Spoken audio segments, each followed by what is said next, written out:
Assalamualaikum warahmatullahi wabarakatuh. Saya Ahmad Armadan Iqbal dari program Studi Agribisnis. Pada kesempatan ini, saya akan menjelaskan tentang tugas 1 PHPP. Tugas 1 mata kuliah PHPP. Itu yang pertama adalah grafik.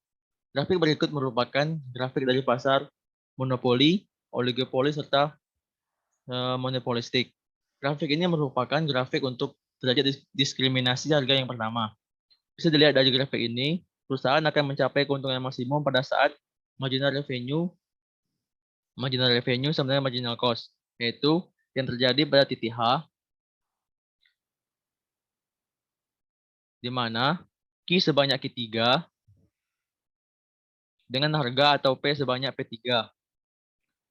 MR berpotongan pada titik H, maka bisa kita tarik menuju garis demand, maka bisa didapat yaitu harga sebanyak P3. Pada daerah yang di atas P3,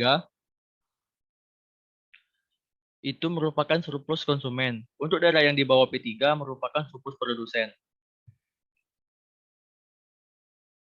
Selanjutnya, untuk grafik yang kedua, pada grafik yang kedua ini merupakan grafik dari second price discrimination, yaitu P sebagai harga atau price, sedangkan Q sebagai quantity. Di sini juga terdapat garis demand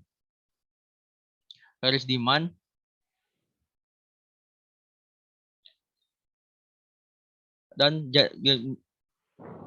garis demand. Jadi bisa dilihat dari di sini terdapat MC sama dengan AC serta MR atau marginal revenue yang menuju ke kanan artinya semakin ke kanan maka harga akan semakin turun.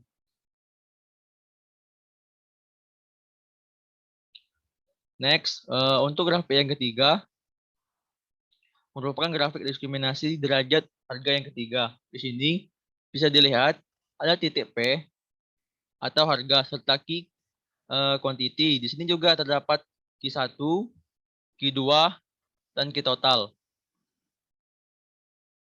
Q total di sini merupakan penjumlahan dari Q1 ditambah Q2. Untuk MR pada Q1 yaitu MR1 serta garis demand-nya pada titik B.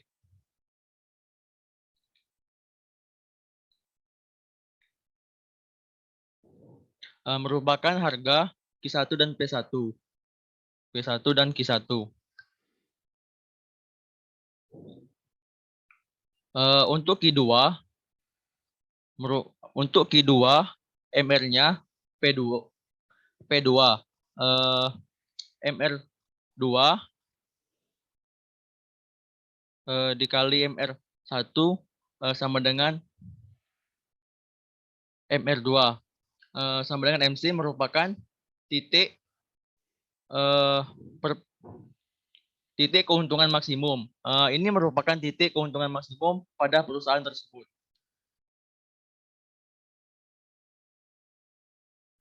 Selanjutnya, untuk yang grafik keempat,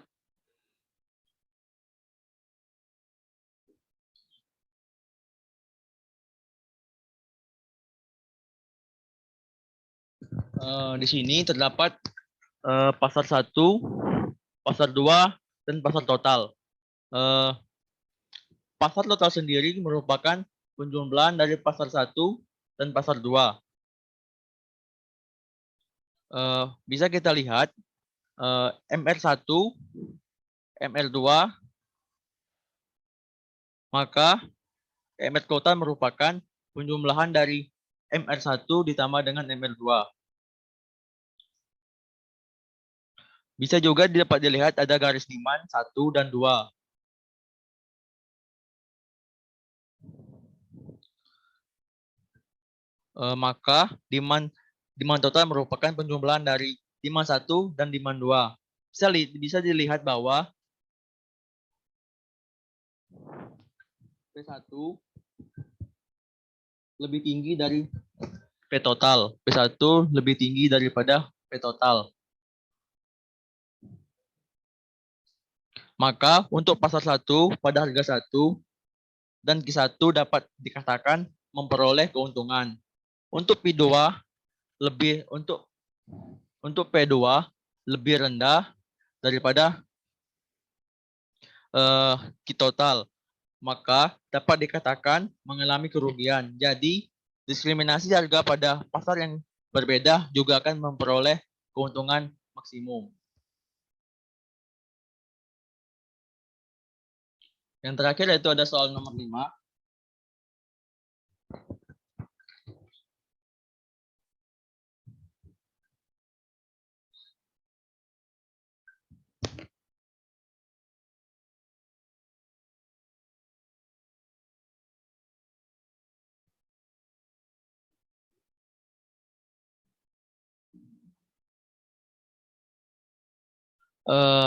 Pada soal nomor 5 di sini soalnya adalah kondisi TPD juga dapat dijelaskan secara matematis seperti berikut ini. Misalkan perusahaan menghadapi permintaan di pasar 1, Q1 sama dengan 100 min 2P, dan di pasar 2, Q2 sama dengan 50 min 0,5P. Maka total cost sama dengan 100 Q ditambah 0,1 Q kuadrat, maka MC sama dengan 10 ditambah 0,2 Q. Pertanyaannya, berapa elastisitas pasar 1 dan pasar 2? Dan jelaskan perbandingannya. Yang B, hitunglah total revenue, total cost, dan laba total. Yang ketiga atau yang C, apakah strategi diskriminasi harga tersebut berhasil? Jelaskan secara matematis. Jawaban nomor 5 yaitu Q1 sama dengan 100 min 2P, Q2 sama dengan 50 min 0,5P, Q totalnya adalah 150 min 2,5P.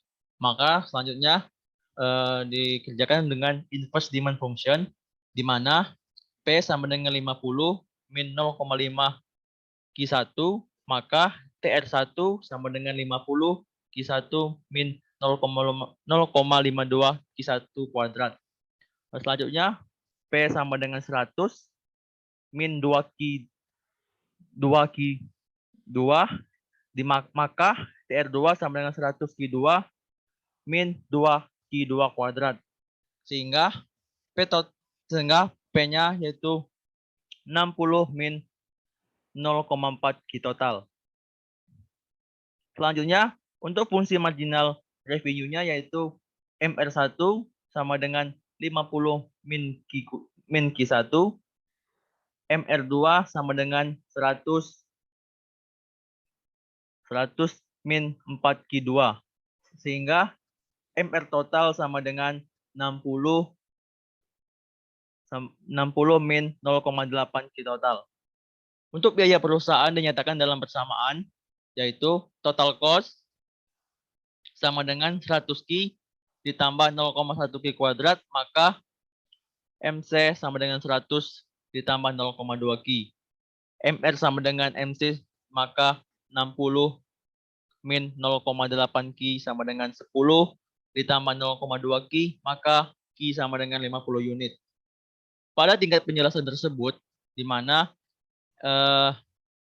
MC sama dengan 100 ditambah 0,2 dalam kurung 50 sama dengan 20.